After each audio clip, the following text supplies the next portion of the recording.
Hello friends, this is Rahul and welcome to Zeref Dreamers. So friends, आज की इस video में हम डिस्कस करने वाले हैं previous year MCQs mainly from 2019 of unit 4 that is business finance of NTV commerce. So friends, अगर इससे प्रीवियस वीडियोस की बात करें तो हम जो है काफ़ी सारे यूनिट्स के जो है year wise MCQ series discuss कर चुके हैं। आई होप कि आपने उन एमसीक्यूज को अटेम्प्ट कर लिया होगा। एंड आज की इस वीडियो में हम डिस्कस करने वाले हैं previous year MCQ mainly from 2019 के हम एमसीक्यूज डिस्कस करने वाले हैं। ओके, सो चलिए स्टार्ट करते हैं टाइम को वेस्ट के बिना। चलिए, okay, question number first, maximization of firm growth rate subject to managerial and financial concentrates as one of the important alternative objective of specially large business organization was splitted by. तो पूछ रखा है कि जो maximization of firms growth rate subject to managerial and financial concentrates ये किसके through प्लेडेड किया गया था, मतलब कि किसके थ्रू दिया गया था, किसने इसको रिकमेंड किया था इस ऑब्जेक्टिव को। ओके, तो ये चीज़ आपको बतानी है। तो इसमें जनरली आपको याद रखने वाली चीज़ें हैं। Okay, option A Milton Friedman, option 2 Robin Marris, C Cyert and March, fourth H.A. Simon. तो आपको बताना है कि किसने दिया था। होप अगर आपको पता होगा तो आपने अटेम्प्ट कर लिया होगा। ठीक है, अगर आपने ये यूनिट कर ली है, आपने इसको पढ़ लिया अच्छे से, और अब आप खुद से अटेम्प्ट करना, उसके बाद ही आप आंसर को चेक करना, ताकि आपको एक एनालाइज हो जाए कि कहाँ तक आपकी जो रिवीजन है, कहाँ तक जो प्रिपरेशन है वो हो पाई है। चलिए देखते हैं। So it's answer is second, that is Robin Marris. Okay, चलिए नेक्स्ट क्वेश्चन पे चलते हैं। Which of the following statements are true? कौन सी स्टेटमेंट जो है वो ट्रू है इसमें से? A, transaction exposure is inherent in all foreign currencies denoted contractual in transactions. B, translation exposure relates to the change in accounting income and balance sheet statement caused by change in exchange rate. C, economic exposure has an impact on the valuation of firm. D, operating exposure doesn't have any impact on the firm future operating revenues of future operating cost. तो आपको बताना है कि कौन सी इनमें से जो statements हैं वो ट्रू है। ओके, वैसे तो मैंने स्टेटमेंट जब पढ़ी हैं आपको उधर से ही आइडिया हो गया होगा कि कौन सी स्टेटमेंट जो है वो ट्रू नहीं है। फिर भी आपको नीचे ऑप्शन दे रखे हैं A and B, B and C, B and D and A B and C. तो आपको बताना है कि कौन सा ऑप्शन जो है ठीक है। ओके, चलिए मूव करते हैं इसके आंसर की तरफ। So it's answer is A, B and C. आपको पढ़ने के बाद ही पता लग गया होगा, जबकि ऑपरेटिंग एक्सपोजर की जब बात की गई थी तो उसमें स्पेशली कहा गया है कि doesn't have an impact on the future operating revenues and future operating cost.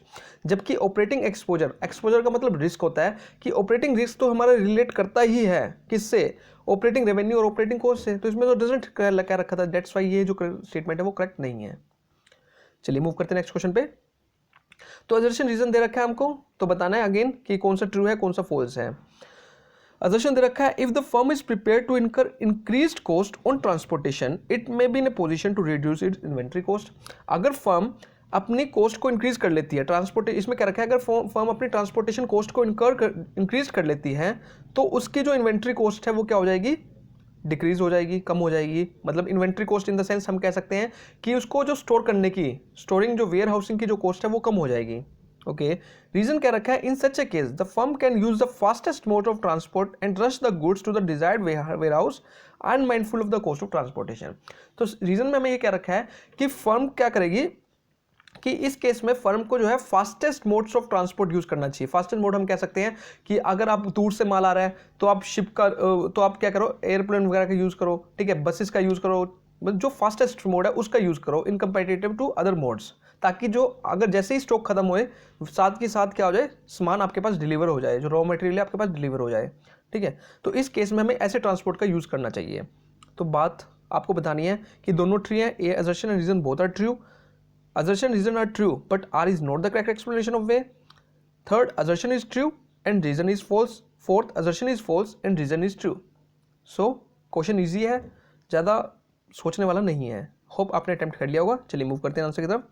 So it's answer is both A and R are true and R is the correct explanation of A.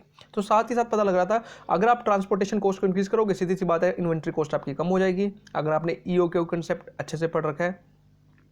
Okay, चलिए next question देखते हैं। Which of the following is the correct sequence? हमें correct sequence बतानी है, तो हमें बताना है कि कौन सी इसमें करेक्ट सीक्वेंस है। तो फर्स्ट देखो, फर्स्ट जो दे रखा है ऑप्शन, सबसे पहले आता है रॉ मटेरियल कन्वर्जन पीरियड, फिर आता है वर्क इन प्रोग्रेस, फिर फिनिश गुड्स, फिर फिनिश गुड्स कन्वर्जन पीरियड, फिर रिसीवेबल कन्वर्जन पीरियड। तो क्या हमारी ऑपरेटिंग साइकिल के बारे में यहाँ पे क्वेश्चन आया हुआ है कि हमारी ऑपरेटिंग साइकिल किस तरह वर्क करती है।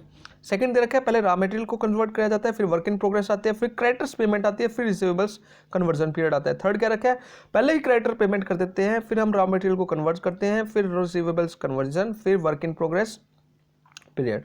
फोर्थ में क्या रखा है, रॉ मटेरियल कन्वर्जन पीरियड, फिर फिनिश गुड्स कन्वर्जन पीरियड, फिर work in progress conversion period, फिर रिसीवेबल कन्वर्जन पीरियड। तो क्वेश्चन जो है वो ईजी है, ज़्यादा डिफिकल्ट नहीं है। काफ़ी टाइम से हम पढ़ते आ रहे हैं कि ऑपरेटिंग साइकिल किस तरह वर्क करती है। ठीक है, आई होप आपने अटेम्प्ट कर लिया होगा। चलिए मूव करते हैं। तो सीधे सीधे दिख रहा है कि सबसे पहले हम रॉ मटेरियल को क्या करते हैं, कन्वर्ट कराते हैं, फिर हम क्या आते हैं, वर्क इन प्रोग्रेस आता है, फिर फिनिश गुड्स तैयार हो जाते हैं, फिर फिनिश गुड्स को हम सेल करते हैं। उसके बाद हम क्या करते हैं, मतलब कि अगर डेटर्स हैं हमारे तो उसके बाद उनसे क्या होता है, हमको कैश मिलता है। तो फिनिश गुड्स, फिर हमारे receivable conversion period. Receivables in the sense हम डेटर्स को कन्वर्ट कराते हैं किसमें, लिक्विड में, कैश में। ओके, आई होप आपका आंसर जो है सही होगा। चलिए मूव करते हैं नेक्स्ट क्वेश्चन पे। In the recent years the major gain in logical efficiency has come from which of the following. तो अगर हम बात करें रिसेंट ईयर्स की, तो हमको जो है गेन हो रहा है लॉजिकल एफिशिएंसी में, वो किसकी वजह से हो रहा है। Advancement in information technology, reduction in petroleum prices, fastest order processing, increase production of commercial vehicles. तो क्वेश्चन ईजी है, आपको पता भी होगा। चलिए, so it's answer is first, that is advancement in information technology. क्योंकि आजकल जो है हमारी ऑर्गेनाइजेशन में कंप्यूटर्स का यूज़ किया जा रहा है, डाटा उसके अंदर स्टोर कर लिया जाता है। जैसे ही हमको पता लगता है कि हमारा डाटा कम हो रहा है तो हम साथ के साथ नए नए ऑर्डर्स दे लेते हैं। तो इस करके क्या रखा है कि जब एडवांसमेंट है इंफॉर्मेशन टेक्नोलॉजी के अंदर, इसकी वजह से जो है हमें क्या मिल रहा है, गेन मिल रहा है लॉजिकल एफिशिएंसी के अंदर।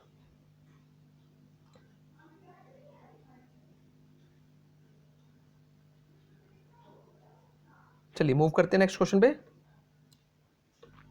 विच of the following statements are correct. इनमें से कौन सी स्टेटमेंट जो है वो करेक्ट है, वो बताना है हमें। A, dividend pay out ratio refers to the portion of total earning which is distributed among equity share holder of the company. B, bird in hand argument is given by Gordon's model. एक चीज मैं आपको clear कर देता हूँ, ये जो dividend की थ्योरीज हैं, मोस्ट कैपिटल स्ट्रक्चर की थ्योरीज, जितनी भी थ्योरीज है कैपिटल स्ट्रक्चर की होगी, या कैपिटल बजटिंग के डिसीजंस हो गए, या फिर डिविडेंड थ्योरीज होगी, इन टॉपिक्स को तो आप छोड़ के बिल्कुल भी मत जाना, मतलब कि इनको अच्छे से कर लो। इनमें से एक क्वेश्चन तो आपको देखने को जरूर मिलेगा। ठीक है, सी, MM model suggests that dividend payment is very relevant for the value of firm. D, Walters model suggests that dividend payment doesn't affect the market value of the share. नीचे ऑप्शन दे रखे हैं, आपको बताना है कि कौन सा करेक्ट है। होप अगर आपने अच्छे से कर रखा है तो आप इसका आंसर करेक्ट ही करोगे। तो its answer is A and B, दोनों ही ठीक है। जो डिविडेंड पे आउट रेशियो क्या होता है, जितना भी हम अपने प्रॉफिट में से डिविडेंड पे कर रहे हैं, that is the dividend pay out ratio. वो 60% भी हो सकता है, 40% भी हो सकता है, 70% भी हो सकता है। उसके बाद बर्ड इन हैंड आर्ग्यूमेंट कहता है, ये किसने दिया था, गॉर्डन्स मॉडल में दिया था। इसमें सिंपल सी ये क्या गया था, जितना हमारे पास है एट प्रेजेंट उसकी वैल्यू ज़्यादा है जो हमें बाद में मिलने वाला है। चलिए नेक्स्ट पे चलते हैं। Okay, question 7, which of the following statements are true. कौन सी स्टेटमेंट जो है वो ट्रू है। A, payback period method consider all cash flow of the project. B, payback period method concerns more with the recovery of cost than profitability. C, net present value represents net addition to the wealth of shareholders. D, accounting rate of return method incorporate risk as well as time value of money. So आपको correct option छाड़ने select करने। Hope आपने attempt कर लिया होगा। चलिए move करते हैं। So it's answer is B and C. So B की अगर हम बात करें तो पेबैक पीरियड मेथड जो है, बिल्कुल सही बात है। पेबैक पीरियड मेथड जो है वो ज़्यादा फोकस करता है किस चीज़ के ऊपर, कोस्ट के ऊपर, कि हमारी कोस्ट कब रिकवर होगी, चाहे वो 2 सालों में हो चाहे 3 सालों में, बजाय वो उसके बाद जब कोस्ट रिकवर हो जाती है उसके बाद वो उस पर ध्यान नहीं देता। ठीक है, तो इसलिए प्रॉफिटेबिलिटी को इग्नोर करके चलता है। सी की अगर हम बात करें, net present value represent net addition to the wealth of share holder. बिल्कुल, जो नेट प्रेजेंट वैल्यू है वो रिप्रेजेंट करती है हमारी किस चीज़ को, कितना हमारी ऐड हुई है, शेयर होल्डर की वेल्थ में कितना ऐड ऑन हुआ है, इस चीज़ को रिप्रेजेंट करती है। चलिए मूव करते हैं नेक्स्ट क्वेश्चन पे। सो नेक्स्ट क्वेश्चन जो है वो प्रैक्टिकल क्वेश्चन है। इफ द रिस्क RF दे रखा है, risk free rate of return दे रखा है 6%, बीटा वैल्यू दे रखी है 1.5 जिसको हम रिस्क फैक्टर भी कहते हैं, and market rate of return दे रखा है 10%। तो हमें एक्सपेक्टेड रेट ऑफ रिटर्न बताना है, ठीक है, जिसको हम कह सकते हैं कॉस्ट ऑफ कैपिटल हमें बतानी है। So first 15%, 12%, 17.5%, fourth 16%। ओके, सो इसके लिए आपको थोड़ा टाइम पीरियड दिया जाता है कि आप इसको क्या करो, अटेम्प्ट करो, खुद से एक बार देखो, ट्राई करके, सिंपल सा एक फॉर्मूला लगना है, उसके बाद ये क्वेश्चन डायरेक्टली सॉल्व हो जाएगा। चलिए देखते हैं इसका answer. So it's answer is 12%। तो इसका अगर हम फॉर्मूला देखें तो सबसे पहले आता है risk free rate of interest, कितना हमारा रिस्क फ्री है, जिसको हम गवर्नमेंट सिक्योरिटीज में अगर इन्वेस्ट करो तो रिस्क फ्री इंटरेस्ट है, प्लस कर देंगे बीटा फैक्टर में रिस्क फैक्टर 1.5 इंटू में market rate of interest 10 minus risk free interest rate कितना है हमारा 6%, तो हमारी जो वैल्यू आएगी वो आएगी 12%। ओके, नेक्स्ट क्वेश्चन एक सिंपल क्वेश्चन है, मिलर और model is used in the management of. तो काफ़ी बार आपने इस मॉडल के बारे में पढ़ा होगा, मिलर और मॉडल के बारे में। सो ये किस चीज़ से रिलेट है देखते हैं, इन्वेंट्री है, लिवरेज है, रिसीवेबल्स है, कैश है। तो काफ़ी सिंपल मॉडल है, होप आपने पढ़ा होगा। So it is related to the cash, तो ये कैश से रिलेटेड है, कैश को मैनेज करने के लिए इस मॉडल का यूज़ किया जाता है। ओके, नेक्स्ट क्वेश्चन देखते हैं, मैच ऑफ द फ्लोइंग क्या है। अगेन ये हमारी इनकम अप्रोचेज से रिलेटेड है। ए पे लिस्ट में दे रखा है net income approach, Gordon's model, internal rate of return, reorder level. अगर लिस्ट सेकंड की बात करें, हमें दे रखा है inventory management, capital budgeting, capital structure theories and dividend theory. तो काफ़ी सिंपल क्वेश्चन है, इसको तो आप आसानी से कर ही लोगे। सो अब नीचे ऑप्शन दे रखे हैं, आपको मैच करना है। चलिए देखते हैं। So it's answer is second. अगर हम बात करें किसकी, नेट इनकम अप्रोच की, तो वो रिलेट करता है कैपिटल स्ट्रक्चर थ्योरी से, गोल्डन मॉडल्स की बात करें तो डिविडेंड थ्योरी से, इंटरनल रेट ऑफ रिटर्न की बात करें तो कैपिटल बजटिंग से, और रीऑर्डर लेवल की बात करें तो हम इन्वेंटरी मैनेजमेंट से रिलेट रखते हैं। होप ये आपका क्वेश्चन ठीक हुआ होगा। चलिए नेक्स्ट क्वेश्चन पे, a sale and lease back agreement is more suitable to a lessee having. तो आपको पता है कि सेल एंड लीज एग्रीमेंट में क्या होता है कि हम सेल करते हैं, अपने सेट्स को ही सेल कर देते हैं और उससे दोबारा लीज पर ले लेते हैं, मतलब कि अपनी सेट्स को बेचकर उससे लीज को दोबारा ले लेते हैं। तो किस लिए किया जाता है, सो लिक्विडिटी क्राइसिस के टाइम पे, सरप्लस फंड के टाइम पे, हाई प्रॉफिट के टाइम पे, नो प्रॉफिट लॉस के सिचुएशन के टाइम पे। होप ये क्वेश्चन भी आपका क्या होगा, ठीक ही होगा। चलिए मूव करते हैं आंसर की तरफ। So it's answer liquidity. जब हमारे पास लिक्विडिटी क्राइसिस, जब हमें कैश की जरूरत होती है तो उस टाइम पे हम इस मेथड को अडॉप्ट करते हैं। चलिए मूव करते हैं नेक्स्ट क्वेश्चन पे। Next question, capital structure and leverage decision come in the ambit of. तो कैपिटल स्ट्रक्चर और लीवरेज डिसीजन किसके अंडर आते हैं, first investment decision, B distribution decision, third financing decision, fourth dividend decision. So again एक simple question है, ज़्यादा question जितने भी आज आए हैं जो हार्ड एंड फास्ट क्वेश्चन नहीं थे, so it is come under financing decision. तो ये जो डिसीजन होते हैं ये फाइनेंसिंग डिसीजन के अंदर ही काउंटेबल होते हैं। सो फ्रेंड्स, ये जो क्वेश्चन थे ये 2019 में आए हुए थे। होप आपको इनसे काफ़ी अच्छा आइडिया हो गया होगा कि कहाँ से कौन कौन से टॉपिक्स जो है वो हमारे लिए इंपॉर्टेंट है, कहाँ से हमें ज़्यादा फोकस करना चाहिए। तो इसके अकॉर्डिंग मैं आपको कहूँगा कि आप dividend theories, capital structure theories, इन सब थ्योरीज को तो कभी छोड़ के भी मत जाना, और जितने भी मॉडल्स हैं उनको ध्यान से कर लेना। तो इस यूनिट में फिलहाल यही था। सो अगर आपको वीडियो अच्छी लगी तो अगेन लाइक करना एंड चैनल को सब्सक्राइब कर लेना। Thank you friends for watching.